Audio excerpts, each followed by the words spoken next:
아, 우리는 지금 복음이 예루살렘 그리고 온 유대 그리고 사마리아와 땅끝까지 이루고 있는 과정들을 살펴보고 있습니다. 어제 우리가 살펴보았던 고넬료의 회심, 즉 이방인의 오순절은 예수님의 약속이 신실하게 이루어지고 있다. 그분에 의하여서 신실하게 그분이 그 약속을 이루고 있다는 것의 증명이기도 하고, 예수님은 이방인들의 하나님이기도 하다. 이방인들도 사랑하신다라는 것을 증명하는 사건이기도 했습니다. 예수님은 유대 땅에서 오병이어를 가지고서 유대인들에게 자신의 찢겨진 살을 상징하는 떡을 나눠주셨고, 후에는요 이방 땅에서 칠병이어를 가지고 이방인들에게 자신의 찢겨진 살을 의미하는 그 떡을 또 나눠주셨습니다. 그랬듯이 예수님은 예루살렘에서 유대인들에게 성령을 베풀어 주셨고, 이제 예수님은 이 이방 땅에 있는 이방인에게도 성령을 부어 주심으로 인하여서 복음은 열방용이다. 복음은 모든 사람의 것이다. 그리고 이방인을 주님께서 사랑하신다라는 것을 증명하셨다라는 것이죠. 확증하셨다라는 것입니다. 그리고 또 하나, 이 고넬료의 회심과 함께 성령이 이곳에 임하신 이 이방인의 오순절은 또 한편 이제 복음이 본격적으로 땅끝을 향해 나갈 준비를 마쳤다라는 것의 신호이기도 했습니다. 복음은 열방용이다. 그리고 주님은 이방인도 받으셨다. 그들도 사랑하신다는 것이기도 하지만 이제 본격적으로 복음이 땅끝으로 흘러가기 위한 모든 준비가 마쳐졌다라는 것이 사실 이 사건이 보여주는 것 중에 하나였습니다. 사울의 회심 기억하십니까? 사울의 회심을 통하여서 주님은 땅끝으로 복음을 전파할 일꾼을 마련하는 것을 다 마치셨어요.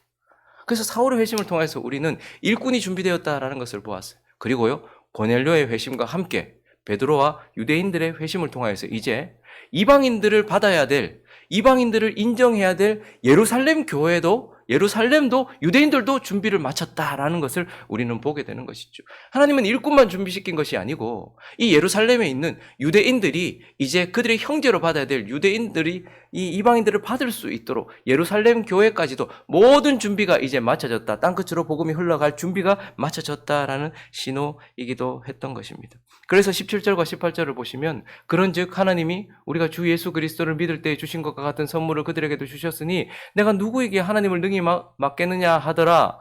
읽어주시겠습니까? 시작.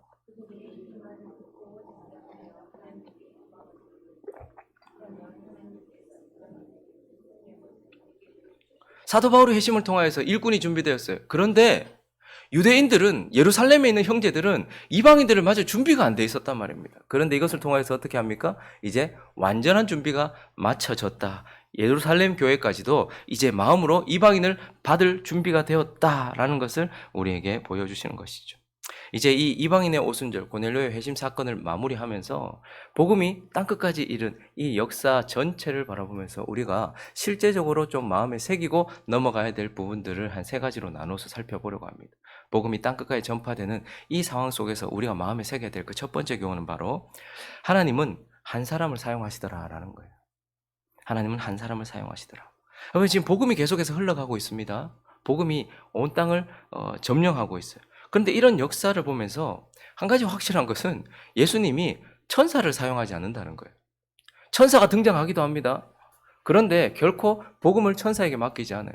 하나님은 천사가 아니라 사람을 사용하신다라는 것을 보게 되고, 또 하나, 하나님은 강한 다수를 사용하는 것이 아니고 한 사람을 지금 계속해서 사용하고 있다는 것을 우리는 예루살렘부터 여기까지 계속해서 살펴보게 되는 것입니다. 사실 성경은 처음부터요, 한 사람의 중요성을 우리에게 이야기를 하고 있습니다. 우리는 이렇게 생각합니다. 아니, 내 같은 거 하나가 뭐, 저 연약한 사람 하나가 뭐, 이렇게 생각하지만 성경은 사실 처음부터, 그리고 성경 전체가 한 사람에 대한 중요성을 우리에게 말해주고 있어요. 아담 한 사람으로 인하여서 뭐가 들어왔습니까? 죄가 세상에 들어왔어요. 아담 한 사람 때문이었어요. 많은 사람들이 아니에요. 아담 한 사람 때문에 죄가 세상에 들어왔어요. 그리고 아담 한 사람 때문에 뭐요? 모두가 다 사망에 이르렀습니다. 근데요, 둘째 아담이신 예수 한 사람을 통하여서 생명이 우리 가운데 임하였고 회복이 우리 가운데 임하였다는 것을 보게 돼요. 그러니 한 사람의 중요성은 성경의 시작부터 그 전체를 휘감고 있었지만, 그러나 복음이 흘러가고 있는 이 상황을 보면서 우리는 더더욱 명확하게 봅니다. 한 사람이 얼마나 중요한지를. 베드로 한 사람 때문에 예루살렘에 부흥이 시작되었어요. 그 예루살렘에 활활 타오르는 부흥의 불길이요, 베드로 한 사람 때문에 그렇게 되었다라는 것을 우리는 보게 됩니다. 그리고요, 스데반 한 사람 때문에 예루살렘에 있었던 불꽃들이 전부 다 온 세계로 다 흩어지는 일을 봅니다. 스데반 한 사람으로 인하여서 박해가 시작되었고, 스데반 한 사람으로 인하여서 육신의 눈으로 보면, 육안으로 보면 스데반 한 사람이 거기서 순교하는 바람에 고통이 왔다, 핍박이 왔다 이렇게 생각하겠지만, 영적인 눈으로 바라보면, 영안으로 바라보면 어떻습니까?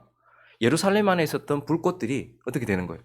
전체로 다 퍼지게 되는 그러한 일들이 스데반 한 사람 때문에 일어났다라는 것을 보게 돼요. 그리고요, 스데반과 짝을 이루어서 함께 안수받았던 빌립 한 사람 때문에 사마리아에 복음이 편만해졌다, 복음의 은혜가 넘쳐나게 되었다라는 것을 보게 되고, 또 한편요, 사도 바울 한 사람 때문에 어떤 일이 일어납니까? 복음의 방향이 바뀝니다. 원래는 아시아 쪽으로 왔어요. 어쩌면 동양이, 뭐 동양서양 이거는 또 어떻게 보기에 다르지만 어쨌든 우리 쪽으로 복음이 흘러올 확률이 더 높았어요. 그러면 우리가 훨씬 먼저 발전했을 텐데, 근데 사도 바울이 복음의 방향을 바꿉니다. 유럽 쪽으로 바꿔버립니다. 그리고요, 로마 전체를 복음화시키는, 물론 몇백 년의 시간이 흐르지만, 그러나 그 일의 시작점이 누구에게있습니까? 사도 바울 한 사람에게 있었다라는 것입니다. 여러분, 고넬료 한 사람이요, 가이사랴에 성령을 모시고 왔습니다. 거기에 있었던 많은 사람들이 고넬료 한 사람 때문에 복음을 듣게 되었고 성령을 받게 되었던 것을 보게 되죠. 그리고 오늘 본문에도 베드로 한 사람 때문에 어떤 일이 일어나고 있습니까? 18절을 다시 보시면, 베드로 그 한 사람이요, 예루살렘 교회 전체에 또 다른 회심을 가지고 왔어요. 예수께로 돌아섰던 그들이 이방인에게는 돌아서지 않거든요. 아니, 예수께로 돌아섰으면 예수가 사랑하시는 이방인에게도 돌아서야 되는데 그들은 이방인에게 등을 돌리고 있었습니다. 그런데 베드로 이 한 사람에 의하여서 유대인들이 회심을 하게 되는 거예요. 그들이 이 말을 듣고 잠잠하여 하나님께 영광을 돌려 이르되, 그러면 하나님께서 이방인에게도 생명 얻는 회개를 주셨도다.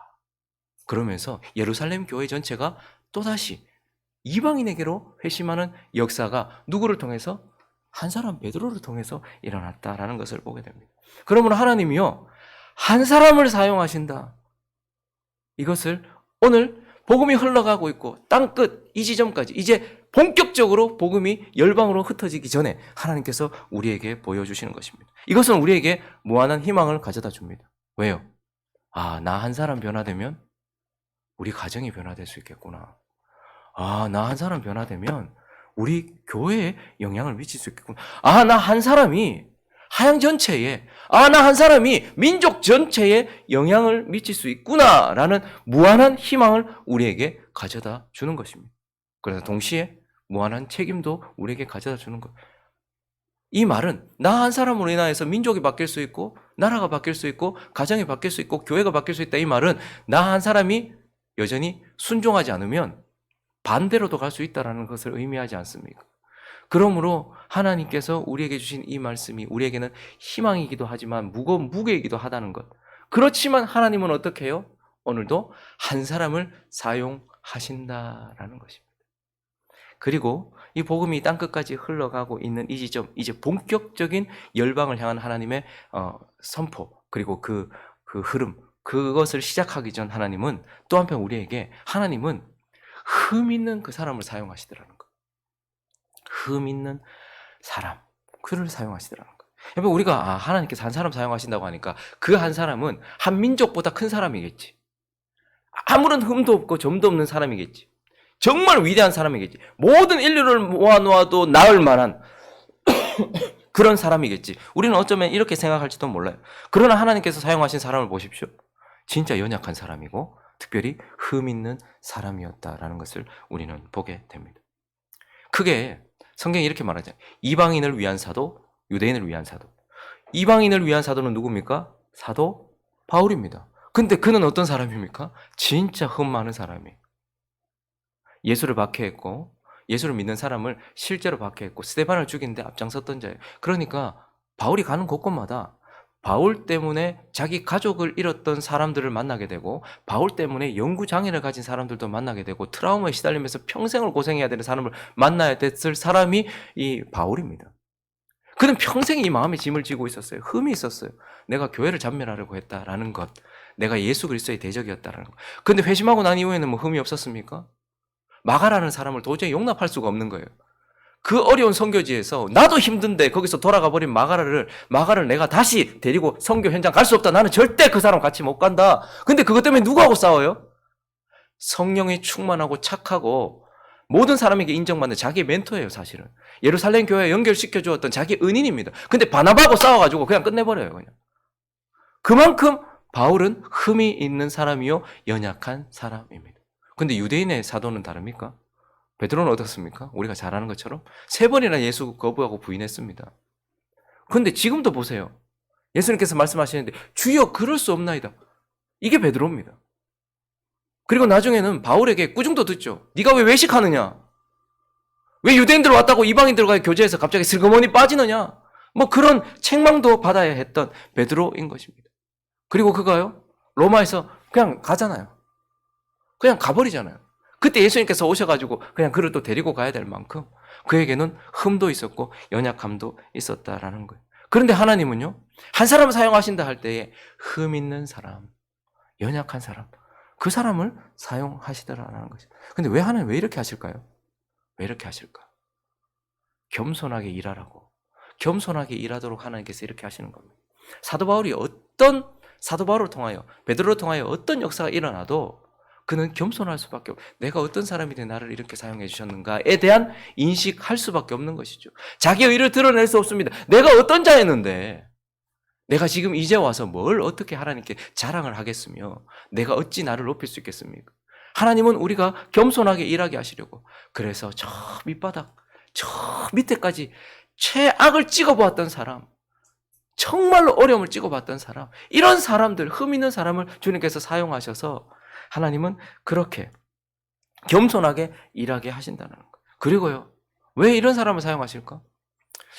계속 사람을 사랑하면서 사랑으로 일할 수 있도록 하기 위함이었을 것입니다. 사랑으로 일하게 하시려고. 여러분, 복음을 전하다 보면, 그리고 신앙생활 하다 보면요, 내가 주님 앞에 어떤 사람이었는지를 보여주는 사람들이 항상 있어요. 오늘 사도 바울이 복음을 전할 때 한번 보십시오. 그가 회심하자마자 만나는 것은 누구냐면 자기 자신이에요. 예수에게 내가 어땠는지를 보여주는 또 다른 나를 보게 됩니다. 9장을 가보시면 22절에 보시면요, 사울이 회심했어요. 회심하자마자 그 증인이 됩니다. 그래서 힘을 더 얻어가지고 예수를 그리스도라 증언했어요. 다메섹에 사는 유대인들이 당황해, 쟤 뭐냐? 대제사장 고문받고 와가지고 지금 쟤 왜 저러냐? 그런데 23절을 보시면요, 여러 날이 지났는데 유대인들이 어떻게 합니까? 자기가 예수 믿는 사람 잡아 죽이려고 했던 것처럼 자기 자신을 죽이려고 하는 유대인을 만나게 돼. 그들을 바라볼 때, 아, 내가 예수 앞에 어떤 사람이었는가를 보여주는 사람이죠. 그리고요, 28절 또 가보시면 사울이 제자들과 함께해서 예루살렘에 출입했어요. 근데요, 또 주 예수의 이름으로 담대히 말하고 헬라파 유대인들과 함께 말하며 변론하니까 이제 예루살렘에서도 어떻게 합니까? 죽이려고 애를 쓰고 있어요. 그러니까 바울이 복음을 전할 때 누구를 만나요? 나를 만나는 거예요. 예수 믿기 전에 나. 예수 앞에서 내가 어떤 모습이었는지를 보여주는 나를 만나는 거예요. 그런데 미워할 수 있겠습니까? 내가 이랬는데 주님이 나를 사랑해 주셨잖아요. 내가 이랬는데 아나니아를 통해서 안수받고 다메섹 형제들이 나를 받아줬잖아요. 내가 이랬는데 바나바를 만나게 하셨고, 내가 이랬는데 예루살렘 성도들이 나를 받아줬는데, 나와 똑같은 인생을 바라보면서 내가 어떻게 손가락질 하겠냐는 말이에요. 바울은 다릅니까? 바울도 한번 보십시오.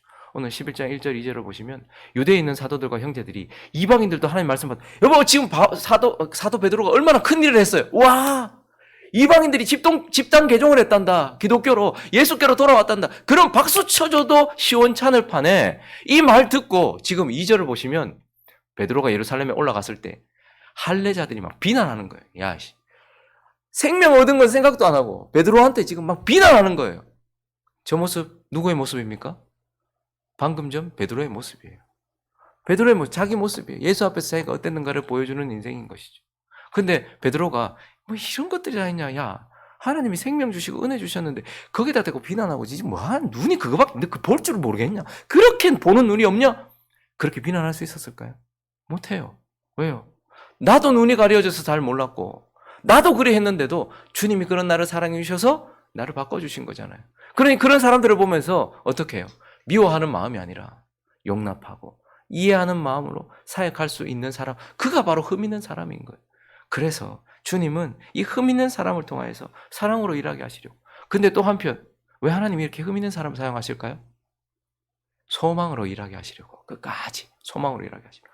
여러분 저는 이렇게 그런 말들도 하잖아요. 야, 교회 성도들 목회자 담는데 네 수준이 어떠냐에 따라서 성도들의 수준이 결정된대.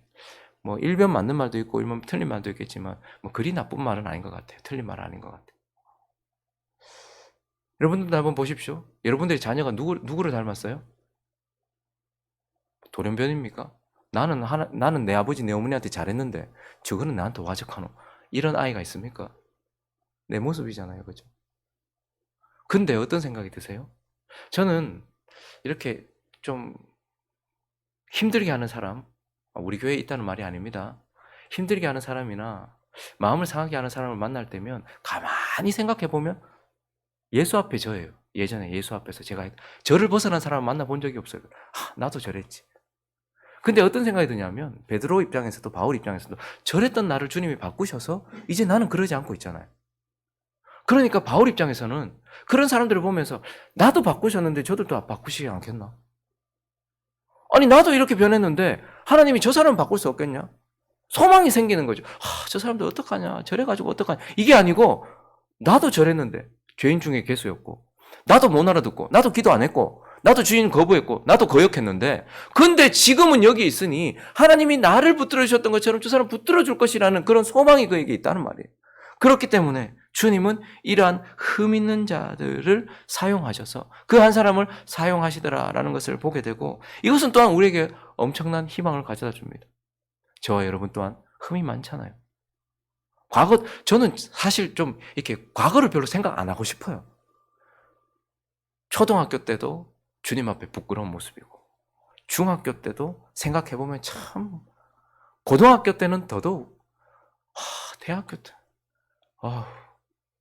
그리고 군대 청년 시절 그 목사 되고 난 이후에도 다 부끄러워요. 그래서 그것이 오히려 더 하나님께 메어 달리게 만들고 소망으로 사역을 할 수 있게 하는 겁니다. 하나님은 그런데 이런 흠 있는 사람을 불러가지고 사용하시더라라는 것을 복음이 여기까지 온 지점에서 이제 본격적으로 열방을 향해 흘러가려고 하는 이 지점에서 우리에게 가르쳐 주시는 메시지인 것입니다. 그리고 마지막으로 한 가지 더 살펴보면요. 하나님은 한 사람, 흠 있는 사람을 사용하시지만 하나님은 그 사람을 인격적으로 사용하신다라는 거예요. 여러분 사도행전 1장에서 예수님이 승천하시면서 주셨던 약속과 함께 2장부터 지금까지 그 약속이 어떻게 성취되었는가? 예루살렘, 온유대, 사마리아, 땅끝까지 전파되는 이 과정 속에서 우리가 확실하게 보는 것은 뭐죠? 주도적으로 주님이 하셨다라는 거예요. 성령을 예루살렘에 보내셨기 때문에 오순절날, 그리고 사마리아에 예루살렘에 박해가 있었기 때문에 사마리아로 복음이 넘어갔던 것, 그리고 주님께서 주도적으로 사울에게 나타나셔가지고 빛을 비추시고 그런 초자연적인 역사를 일으키셨던 것, 그리고 고넬료에게 천사를 보내시고 사도 베드로에게는 환상을 보내시고 주의 음성을 듣게 하셨던 이 모든 것들을 보면서 우리는 주도적으로 하나님이 하고 계시다는 것을 보게 돼요. 그렇지만 주님이 우리를 꼭두가시처럼 이렇게 끈을 메어놓고 주님이 뜻하는 대로 하려고 기계적으로 우리를 다루시면서 꼭두가시로 우리를 다루시나? 그렇지 않다라는 거예요. 주님께서 자기의 뜻대로 하고 계시지만 그러나 인격적으로 우리를 대하고 계시다라는 것을 보게 돼요. 그래서 하나님은 우리의 반응, 그들의 반응을 따라서 지금 일하고 있는 것을 보게 돼요. 오늘 4절부터만 보셔도 오늘 본문만 봐도 이 고넬료 사건만 봐도요. 베드로가 그들에게 이 일을 차례대로 지금 한번 보세요. 앞에 있었던 일을요. 성경에 써야 될 일이 얼마나 많았겠습니까? 그런데 앞에 있었던 일을 지금 오늘 본문은 그냥 앞에 있었던 일을 고스란히 다시 옮겨놓은 것 같아요. 복사해서 붙여놓은 것 같아요. 그죠? 그런데 앞에는요. 전체적인 누가의 입장에서 그래서 고넬료가 환상봤던 것이 먼저잖아요. 그러니까 고넬료의 사건부터 나오지만 지금 이 이야기는 이제 베드로의 입장에서 자기 입장에서 똑같은 말을 지금 반복하고 있어요. 이제 그러니까 고넬료 환상보다 베드로는 자기가 기도할 때 봤던 것을 먼저 이제 차례대로 설명을 하는데 내가 요빠 시에 기도할 때 황홀한 중에 환상을 보니 큰 보자기 같은 그릇이 내 귀에 매여 하늘로부터 내려 내 앞에 드려지거늘 이것을 주목하여 보니 땅에 네 발 가진 것과 들짐승과 기는 것과 공중에 나는 것들이 보이더라. 또 들으니 소리 있어 내게 이르되 베드로야 일어나 잡아먹어라. 여기서 만약에 주님이 말씀하셨으니 예 했으면 어떻게 됐을까요? 먹고 난 이후에 주님께서 이방인들 더럽게 여기지 마라 뭐 이야기하셨겠죠. 한 걸음 더 나갔을 거예요. 그런데 그때 나 그럴 수 없습니다. 이렇게 말했을 때에 깨끗하게 하신 것을 결코 내 입에 들어간 일이 없습니다. 이렇게 말했을 때에 하늘로부터 또다시 내게 이르시되 하나님이 깨끗하게 하신 것 네가 속되게 하지 말아라. 이렇게 말씀하셨어요. 그런데요. 그거 안 바뀌니까 이게 3번이나 연결돼요. 주님이 말 안 듣는다고 이게 뭐 이렇게 하지 않고 3번이나 반복이 되고 있어요. 하늘로 끌려 올라갔어요. 근데 3번 반복돼도 그가 이해하고 받아들입니까? 안 해요. 그러니까 이번에 3사람이 왔어요. 지금 가야 되는데 그러니까 주님께서 어떻게 하십니까? 12절에 보니까요. 성령이 또 말씀하세요. 이제는 일단 가라. 의심하지 말고 가라. 구별하지 말고 가라. 그랬는데 그때에 만약에 베드로가 안 갔으면요. 이 일이 유보됐겠죠. 아니 못 가겠습니다. 내가 어떻게 이방인하고 같이 갑니까? 누구라고? 그런데 주님이 어떻게 하십니까? 형제들도 나와 함께 갔을 때에 그때에 그 사람 집에 들어갔다. 그러니까 지금 주님이 그와 함께 인격적으로 그의 반응을 따라서 지금 일하고 있다는 것을 무엇보다도 15절을 보시면 베드로가 말을 시작할 때 성령이 그들에게 임하셔. 지금 성령이 얼마나 급합니까? 하나님이 이방인을 받으신다라는 것, 복음이 빨리 땅끝까지 전파되어는 그 상황 속에서 지금 이 사람들, 유대인들 때문에, 베드로 때문에, 사도 중에 사도인 베드로 때문에 지금 이 일이 계속 유보되고 있으니 얼마나 지금 애가 탑니까? 그런데도 불구하고 하나님은 베드로가 말을 시작할 때에 성령을 보내셨다 이렇게 말하고 있어요. 우리의 반응과 함께 하나님이 일하고 계시다는 거예요. 우리와 함께 일하고 계시다는 거예요. 그래서 17절과 18절도 보시면요. 그런즉 하나님이 우리가 주 예수 그리스도를 믿을 때에 주신 것과 같은 선물을 그들에게도 주셨으니 내가 누구에게 하나님 능히 맡겠느냐. 이제 베드로가 이 일을 통해서 주님이 이방인들도 받으시더라. 오순절에 성령 강림하셨던 것처럼 유대인에게도 오순절이 임했다라고 말했을 때 만약에 그들이 이 얘기를 듣고 그래도 이방인은 아니지. 만약에 이렇게 말했다면 복음이 땅끝까지 전파되는 일이 조금 유보되었거나 다른 방향으로 흘렀겠죠. 근데 주님이 어떻게 하십니까? 그들 스스로 인정할 수 있도록 18절에 보니까 가만히 그들이 생각해 봅니다. 야, 이거 그럼 성령이 이방인에게 내렸다는 것은 주님이 그때 6월절쯤에 우리한테 떡을 나눠주셨던 것처럼 이방인에게도 주셨던 것처럼 성령을 이방인에게 줬다는 거네? 그러면 이방인들도 생명 얻는 회개를 받을 수 있다는 거네? 라는 것을 인정하고 난 이후에 복음이 본격적으로, 그래서 안디옥 교회 이야기가 그때부터 시작되는 것이죠.